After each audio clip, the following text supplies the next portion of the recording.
Paris Saint-Germain 4, Real Madrid 0. That was a statement. It's been heard and is echoing around the universe. There are aliens that don't even know what's going on here. That was a beat down. Paris Saint-Germain toying with Real Madrid. Aristocracy of European and world football toyed with them like a cat playing with a filled mouse. That is arguably one of the most embarrassing games in Real Madrid's international history. Whether you look at Champions League football, Club World Cups, I know it's a new format of the Club World Cup, because that wasn't just a beating, it was a humiliation.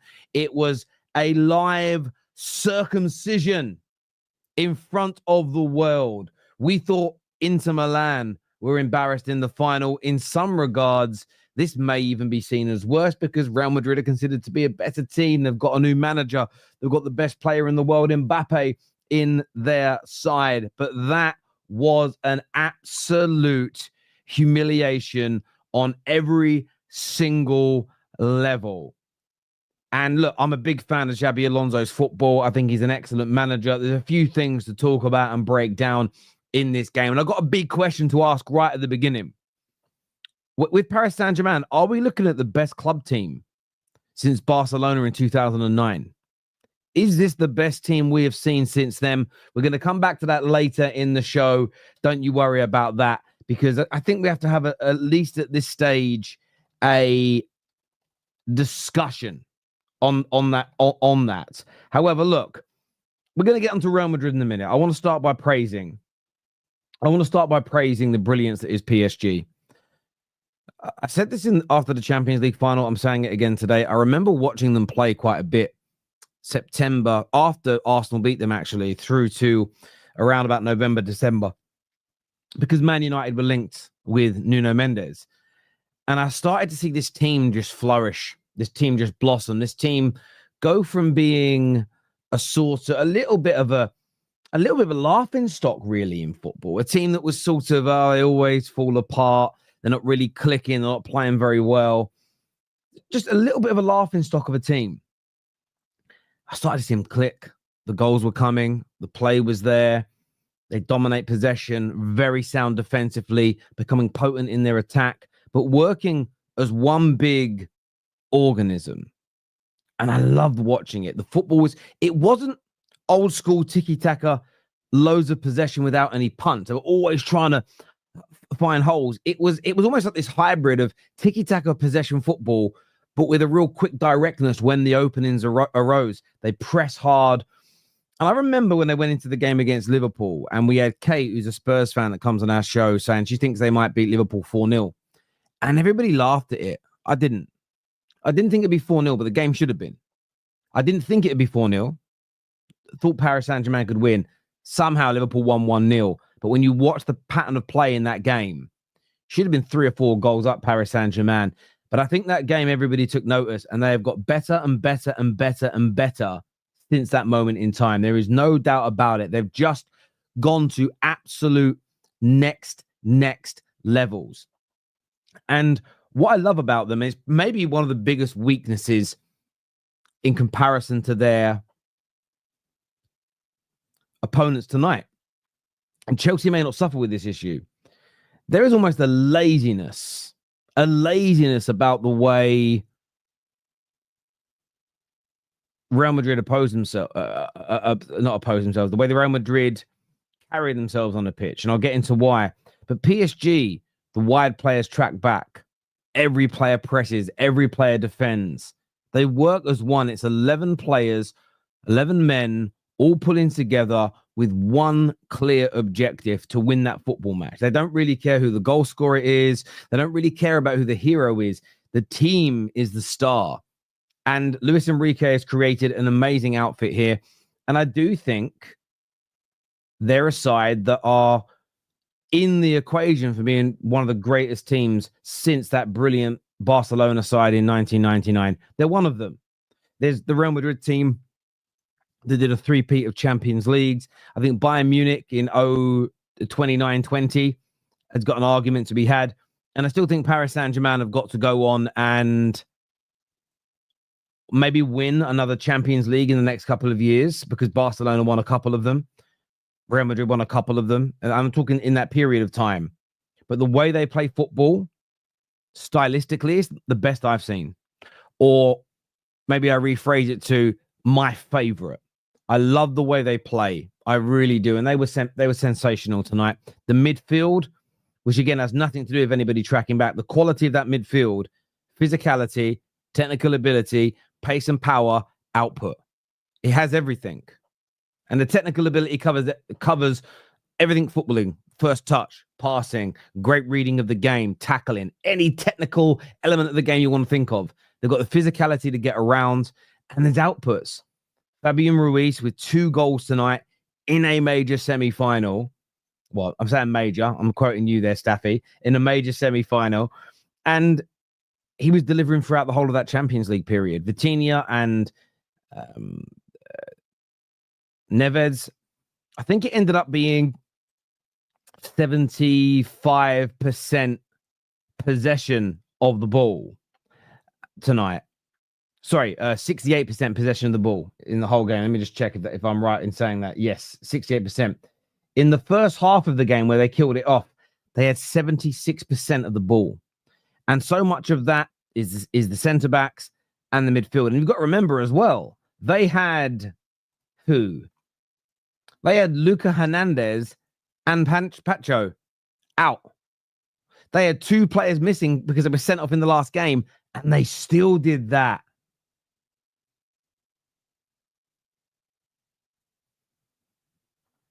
And they still said that. That for me is the crazy element here. That for me is the bit that's just almost not even computing in some regards. I'm looking at this and I'm thinking to myself, they had 2 of their first 11, or they had 2 important players missing. Definitely the centre-back. Definitely the centre-back. Maybe not so much Luca Hernandez with Mendes there. And they still did it. But the way their centre-backs play the ball out, the way that midfield 3 just dominates possession, it's a thing to behold. And they absolutely took Real Madrid apart. 24 minutes is all it took. 24 minutes to kill this game. The press was amazing. They forced mistakes. Yeah, look, Asensio, terrible mistake. Would have been a penalty, but Ruiz scores. Rudiger, yes, kind of. I did hear a comment. I think it was Gareth Bale tried to protect him and said, it's been a long season for these players. The pitches aren't good. Well, Paris Saint-Germain play in Europe as well. They're playing on the same pitch, and they weren't making those mistakes. They were just rattled. They were absolutely rattled, Real Madrid, and they almost couldn't get that out of their system. They couldn't get it out of their system, and they got hurt. They got damaged by it. It's as simple and as straightforward as that, Real Madrid. The third goal was almost like a FIFA goal. One touch passing through, and that's what I mean by they can maintain possession like a peak Barcelona team in 2009. But when they want to, they can be as direct as that brilliant Real Madrid team that did a three-peat of Champions Leagues. They've got that. It's like that hybrid mixture between the two. And you had I'm not too sure who played the first ball into Dembélé, but the ball ends up, just into Dembélé, out of his feet. Who crossed the ball for that final goal? Because my memory is now eluding me for that goal. Ends up with Hakimi. That was it at the edge of the box. Who squares it and it's a tap in. But the one-touch football down that right-hand side between those Paris Saint-Germain players was an absolute thing of beauty. Madrid didn't know what to do. They couldn't play with them. They couldn't stand with them. They couldn't live. Jude Bellingham on the pitch, Mbappe on the pitch, Vinicius Jr. on the pitch. Looking at these names here, Tchouaméni. They couldn't get near them. They changed formation, couldn't get near them. The second half, they had a bit more of the ball, 10% more, or whatever. What did they have in the second half? How much more? Actually, they had about 20% more of the ball than they did in the first half. About 20% more of the ball. But that's because PSG were playing in second gear. Ramos kills the game off at 4-0. And look, I do think Chelsea are going to have a better chance of beating Paris Saint-Germain than Real Madrid did. And I'm going to tell you why in a moment. But it was an absolute beatdown to end all beatdowns. But why did Chelsea have a better chance of winning?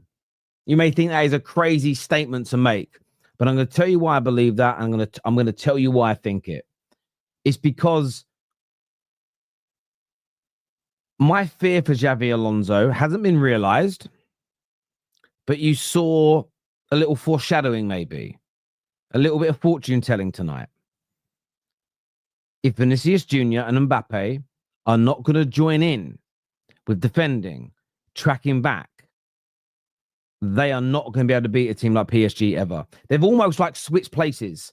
Paris Saint-Germain were failing for years because they didn't have enough players in their team that were willing to do the dog work. They at times had 2, if not 3 of their attackers that didn't want to track back, didn't want to press hard, wouldn't help out defensively regularly. When PSG beat Arsenal, there was moments late in the game, Arsenal were pushing for another goal, and then they were Kvaratskhelia, Dembele, Barcola, back defending, working like fullbacks, helping their fullback. That never used to happen at PSG. At Real Madrid, yes, Ronaldo in his slightly latter years, and by the way, he left 7 years ago. Maybe he wasn't running as much, but everybody else was. They were a team that worked in unison. And the issue with Vinicius and the issue with Mbappe is I don't think they want to do that legwork. That legwork is absolutely missing in a very, very, very big way. And for me, they'll still win a lot of football matches because of their sheer star quality and everything else. But the way Barcelona are developing in Spain, the way Liverpool play, PSG play, Barcelona, as I have personally mentioned, Arsenal may be in that mix. You know that Man City are very likely to be better this year. They are right down the pecking order for me, looking at the way they played tonight, of having a chance of winning the Champions League next year. People say, no, Terry, the heritage. I understand the heritage, but the heritage still means you've got to work hard.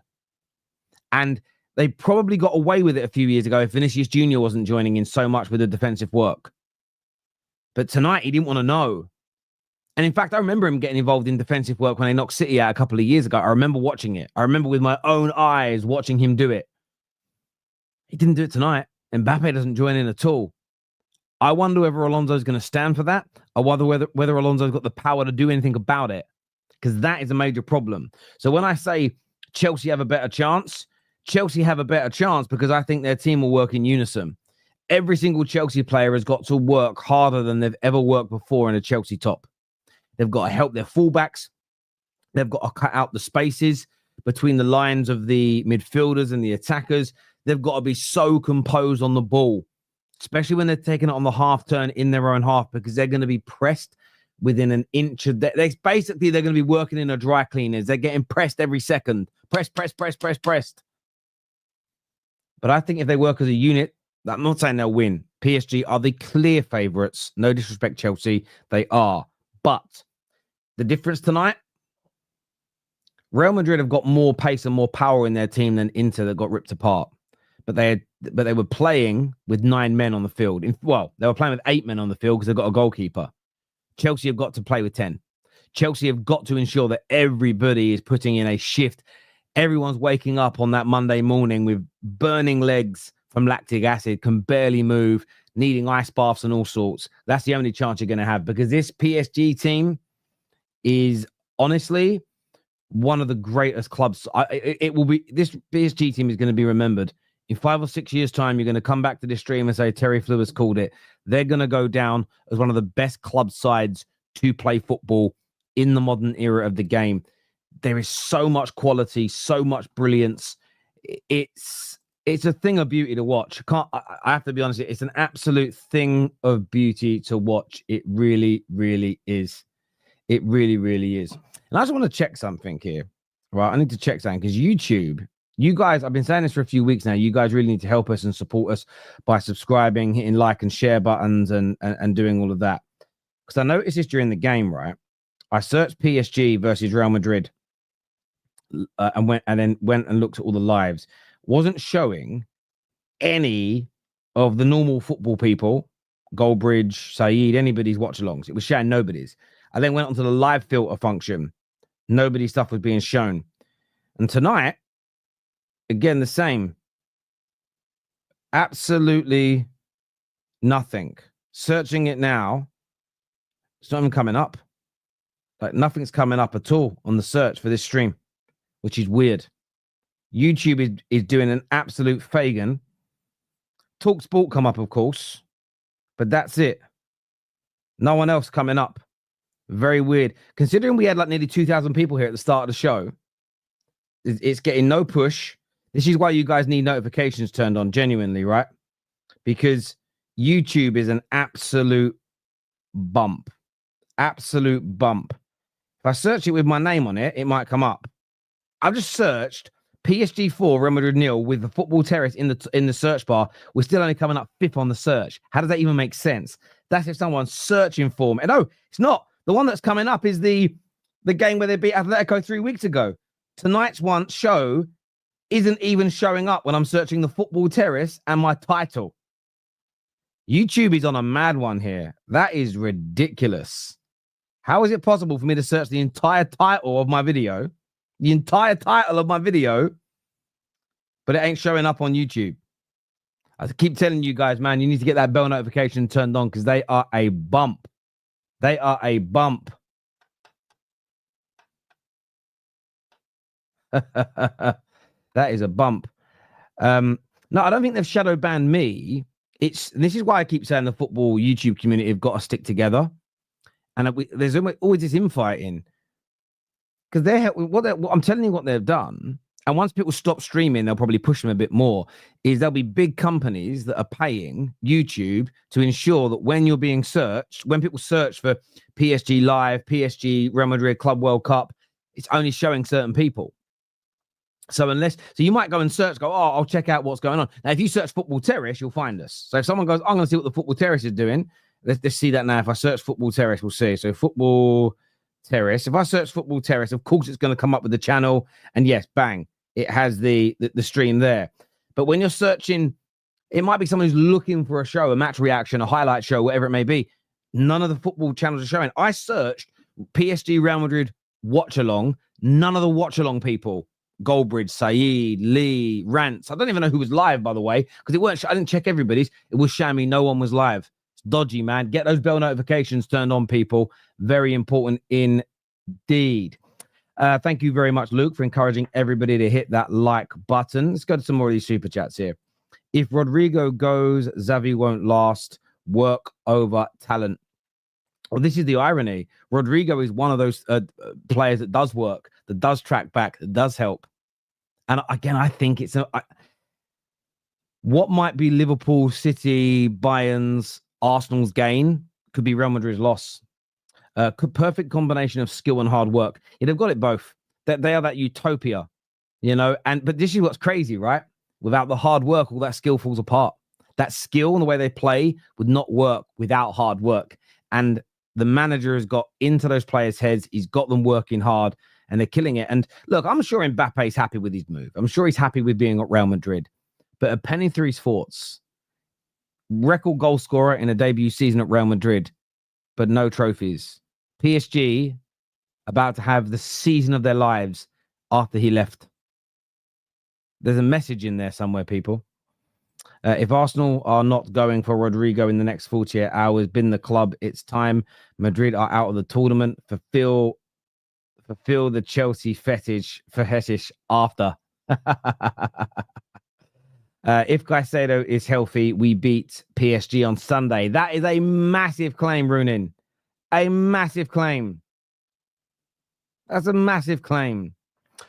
OT, Terry, were you in the Olympics? No.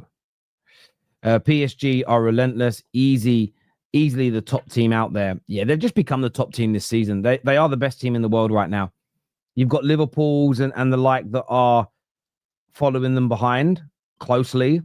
Because the Liverpool PSG, I think, was one of the only games from the knockout stages of the Champions League. So when they played, did they play City in the knockouts or in the groups? They might be in the groups. But from the knockout stages onwards, the only team that's got close to beating them really in especially in a knockout game and in a big game was Liverpool. Yes, they got beat by I can't remember their names, by the Brazilian team, but that was a little bit of an anomaly match. The only team that's really gone toe-to-toe with them is Liverpool. Hold that, Trent, Konate, and Ramos. Hold that is what Andrew's got to say here. By the way, I want to thank all our new members, as you can see here. Thank you all for becoming members of the Football Terrace. That means a great, great deal to all of us that you know, would sign up and be members. We love it. Absolutely love it. Really, really do. Love it indeed. Okay. Hang on. Oh, okay, cool. I've been sent something here. I've got to play, right? Bear with me a second. What has he said here? What's been said? I can't wait to listen to this. I can't wait. Right, let me post this here, right? Let me post this here. So it's downloaded. Let me go to the media files here. Let me click on the video. What's he said? Brace yourselves, people. All right, let's take a little listen here.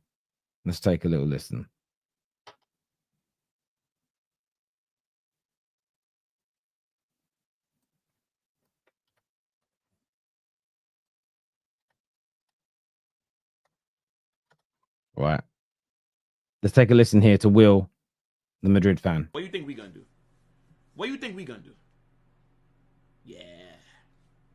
Yeah. I'm already thinking about how it's gonna look when we lift this trophy. It's gonna be marvelous. Real Madrid are back.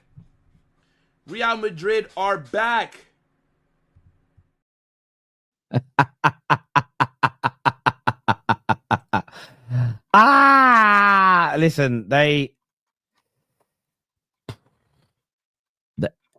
got beaten down tonight.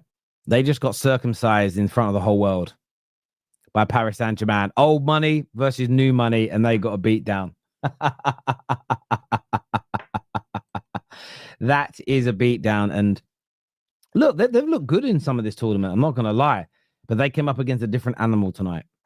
And the interesting thing is Real Madrid are at the pinnacle of the game. So their fans, their media, and the judgment of the footballing world isn't so much on what they do week in, week out, because that's bread and butter because of where they sit. They are judged on these types of games when they're up against the other top teams in Europe and the other top teams in Spain and the world in this case. This is when they are tested, and this is when managers are judged. And I'm not making this statement. I'm not saying this as an out-and-out statement. It's food for thought. But 100%, if Vinicius Jr. and Mbappe are not going to track back and run and help, he ain't winning these. He's not winning these games against 2 or 3 or 4 teams in Europe where the marginal gains are so high, where every little inch is so important. He isn't going to do it. Not with the way he wants to play. So he's got to get into their heads. He really, really does. But I asked a question at the start of the show. Is this current Paris Saint-Germain team the best club team, we've seen in Europe since Barcelona's 2019? Is it, in your view? If you think so, tell me why. If you don't, tell me why. I'd love to hear from you on this, because I don't want to get caught up in sort of recency bias. And as I mentioned a little bit earlier on in the show, Bayern Munich 1920, amazing team. City's treble winning side, an amazing team. You've got the three-peat Real Madrid side with peak Ronaldo breaking all the records. You could even argue Barcelona in sort of 2016. Was it 2016 with Neymar and Suarez Messi? But these guys are up there.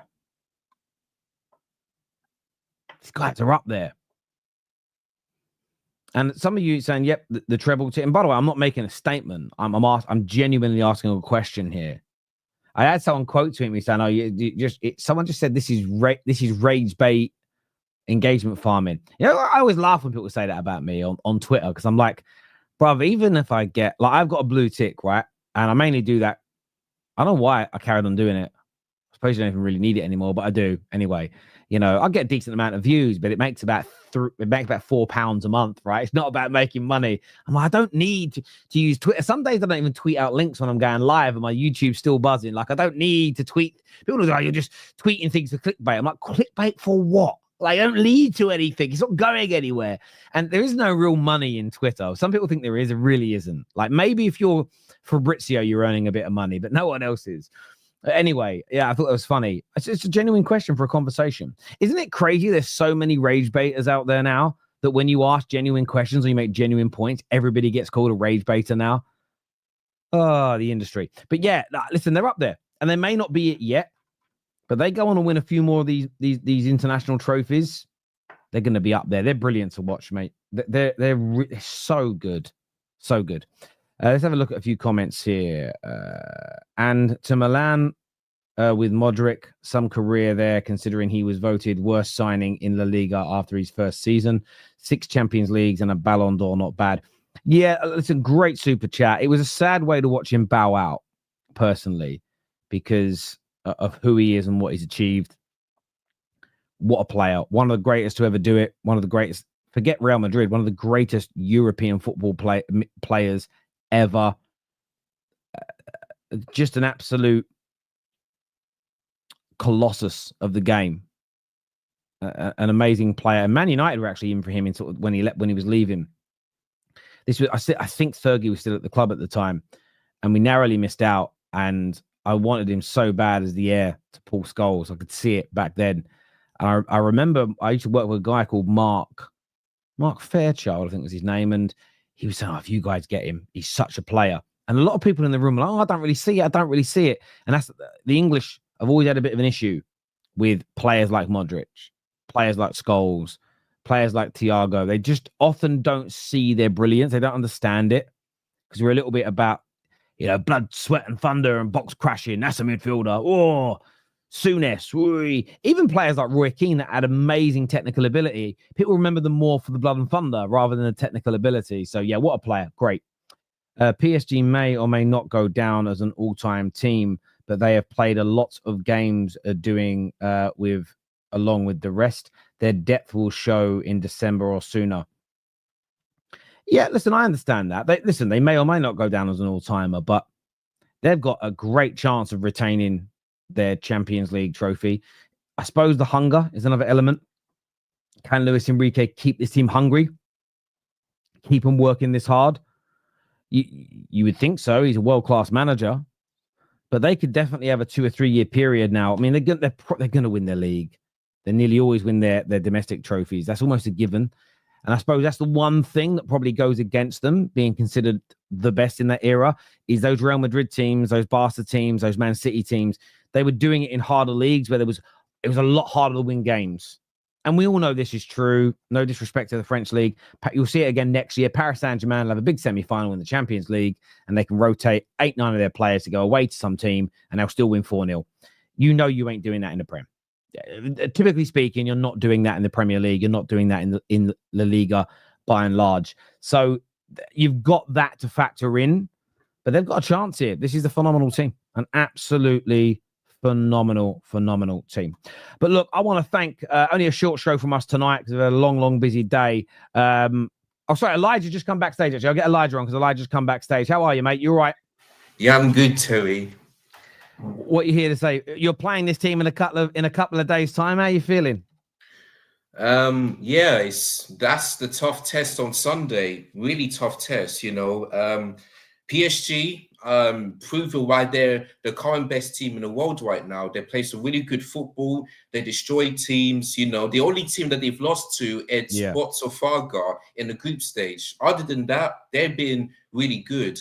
And like you said, Terry, I hope every Chelsea player needs to step up. Every player out there should not make mistakes like Real Madrid today, because all of the goals they conceded were basically mistakes. The likes of Rudiger, you know, Asensio as well. Like Real Madrid were really bad, and Kylian Mbappe, you know, couldn't turn up against his former club. But I think, like you said, we will have a chance because, yes, we also make mistakes, but mostly our mistakes come from Robert Sanchez. And that's where I have a worry, because once Sanchez makes a mistake, PSG will just punish you. So for me, Robert Sanchez, I feel like he's going to start, and I'm going to be very worried. But listen, all of our defense was solid in the last game. They need to be solid, every single one of them. And listen, the battle of the midfield is going to be interesting because Vitinha is doing really good,